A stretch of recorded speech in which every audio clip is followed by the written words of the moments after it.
What's up, YouTube? So I got to ask James Brown's peak and prime. What would I say? I'd probably say, I want to say 63 to about 74. I think that's when he was in the best of his aura.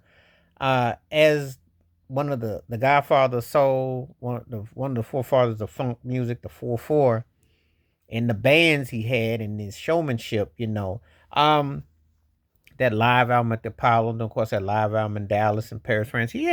He hit hard on stage. His band was always tight.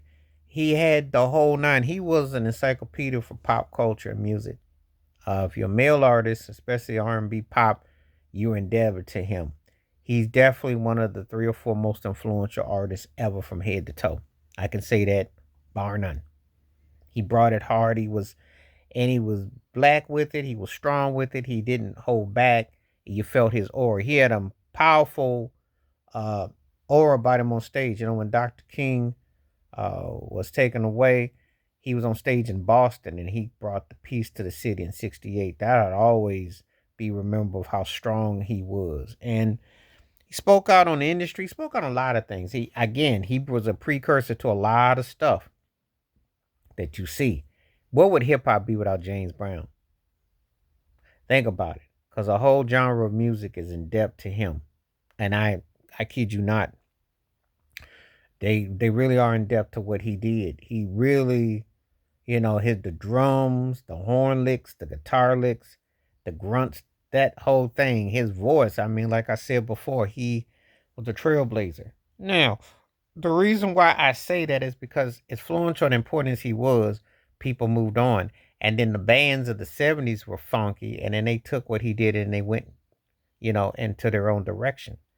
And he became like an afterthought. It's almost like because his style had gotten kind of played and people had moved on. So that was the sad reality of how it became. And almost like a parody for some people. But that doesn't take away his greatness though. Because people have peaks and valleys. And make no mistake about it, his run and his prolificness and how hands on he was with his band and everything he did set a model for so many to follow. You know, he really did. He didn't. He went at it hard. He really wanted to just get so much out of his system, and you could feel it.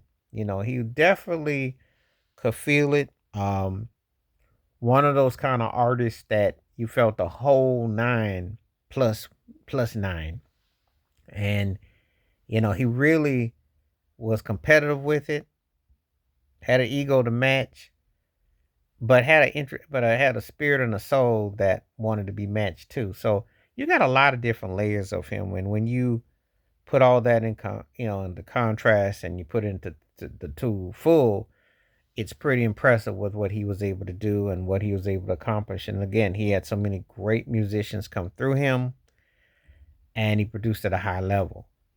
But I would say definitely when he did different projects up to the early '70s, he was still bringing the heat. And Get Up Off of That Thing was like one of his last jams before he went all into the disco thing and then that whole thing. And then, again, he just. But when you catch him in his prime and his peak, especially when you see them old clips on Soul Train and Mother Popcorn and Papa Don't Take No Mess, and and just hits you with the grooves. He hits you with some strong grooves, but he also has some tight ballads. But I would say his peak and his prime had to be to me between 63 to about 74. I think he couldn't do no wrong then. But let me know what you think in the comments. Please hit like, subscribe, welcome thoughts, comments, and I do respond. Thank you. Wash your hands. Keep your mind clear. Watch out for another. Share it if you like. Hit the membership. Stay safe, stay blessed, stay woke, stay free. I'm out one time. Peace.